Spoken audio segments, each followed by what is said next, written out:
Interpreter is Yola Nzale. We begin tonight with a story about a year after giving the nod to the controversial mission in Haiti during a state visit to Washington. President William Ruto now says the multinational security support mission remains replete with underfunding and logistical challenges. During his address to the UN General Assembly, the president termed the current structure of the UN Security Council exclusionary, underscoring the need for urgent reforms to address what he labeled an unfair post-1945 order. From the UN headquarters, Ayub Abdikadir now joins us. Ayub, maybe you can help us into this conversation that the president was giving right there. Well, Sam, we are live from the UN headquarters here in New York, the United States of America, and the president in the nearly half an hour speech talked about the need for the restructuring of the United Nations, the need for more funding given the cuts that the UN has experienced and how it's holding up under the enormous financial constraint.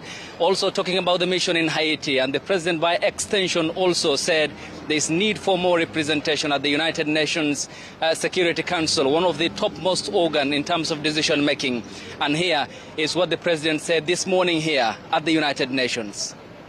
Africa also marks 20 years since the Ezulwini Consensus and the City Declaration. The president's fourth address to the United Nations General Assembly came a day after US President Donald Trump made his, discrediting the United Nations and bringing New York to standstill. Taking to the podium, Dr. Ruto billed the UN fit for purpose, outlining Kenya's heavy load in the region and in Haiti, calling for the world's attention to the Caribbean country and the cash crunch facing the mission in Port-au-Prince. The mission has operated in a volatile environment under enormous constraints. It has been underfunded, under-equipped, and operated below 40% of its authorized personnel strength. Our police officers have valiantly shouldered responsibilities without the full logistical support that would accompany any mission sanctioned by the United Nations. Despite these challenges, and against all odds, the MSS has delivered results many thought were impossible. The president on the world stage once again called for the reformation of the UN's topmost organ, the Security Council, decrying Africa's underrepresentation, calling for additional voices to dilute what he labeled traditional voices, holding the world at ransom. Africa deserves, ladies and gentlemen, at the very least, 2 permanent seats with full rights, including the right to veto, and 2 additional non-permanent seats on the United Nations Security Council.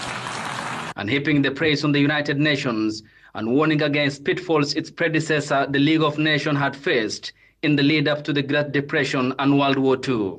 The president also called for the reformation of the global financial institution, which he said are unfairly working for the global south. Institutions rarely fail because they lack vision or ideals.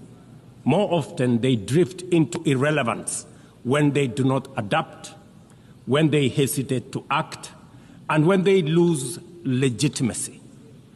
To remain relevant, institutions must be reimagined, must be reformed, renewed, and aligned with emerging realities. His optimistic address on the 80th birthday of the United Nations comes against the backdrop of deadbeat members and a budget crisis that have pushed the citadel of peace and security to the brink of liquidity crisis. And though the UN has known many crises since 1945, a mix of factors, Trump's ascendancy, conflicts, climate change, and dipping multilateralism pose traumatic scenarios for this institution, which now gears up for desperate times.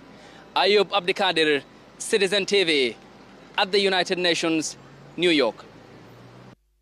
Well, Sam, that is the reality of the United Nations today. Antonio Guterres, who yesterday spoke before the Brazilian president, Luiz Inácio Lula da Silva, also decried the very same challenges that the president today talked about. And this is in contrast to what Donald Trump, the American president, yesterday said when he took to the podium, calling out the United Nations, saying it no longer is fit for purpose. And that is the danger that institutions under the United Nations are at the moment facing, other than the financial crisis.